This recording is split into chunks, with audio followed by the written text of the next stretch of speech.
Maladie infectieuse épidémique produite par une bactérie, le Vibrion cholérique, caractérisé par les selles très fréquentes, vomissements, amaigrissements rapides, abattements profonds avec abaissement de température. L'épidémie de choléra sévit dans certains départements du Bénin depuis quelques semaines. Environ 200 cas ont été enregistrés et confirmés avec une dizaine de victimes. Pour rassurer les populations des dispositions prises pour éviter le pire, le préfet du département du Littoral, le ministre de la Santé, une délégation de l'OMS et de la mairie de Cotonou ont sillonné dans l'après-midi de ce mardi certains centres de santé de Cotonou.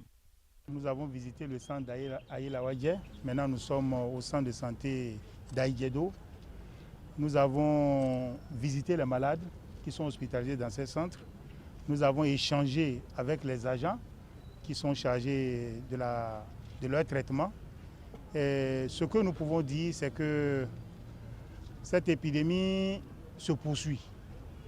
Elle se poursuit, mais la prise en charge se fait de façon correcte. L'État a mis partout les moyens qu'il faut pour la prise en charge.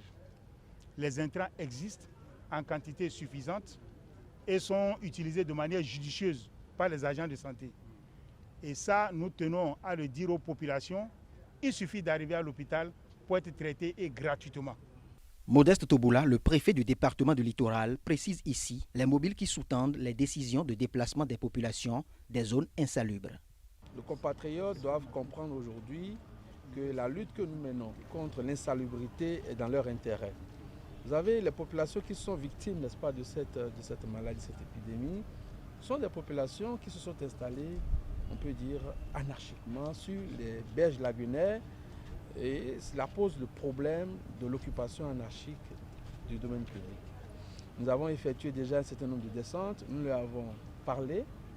C'est l'occasion d'appeler l'attention, n'est-ce pas, de ces populations sur le fait que malgré les efforts du gouvernement à les sauver de cette épidémie, à les accompagner, à les soigner gratuitement, il faut le souligner, ces efforts seront toujours vains si elles continuent de vivre dans l'insalubrité.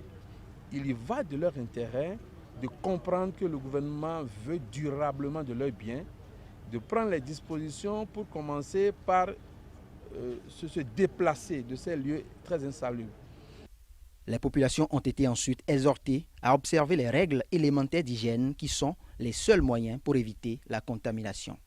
Améliorer leurs conditions de vie, c'est-à-dire de respecter les mesures d'hygiène et d'assainissement, notamment vivre dans un environnement sain, se laver les mains avant de manger, boire de l'eau potable, et nous avons distribué dans ces communautés de l'aquatable, c'est-à-dire partout où il y a de l'eau de qualité douteuse, il faut mettre de l'aquatable.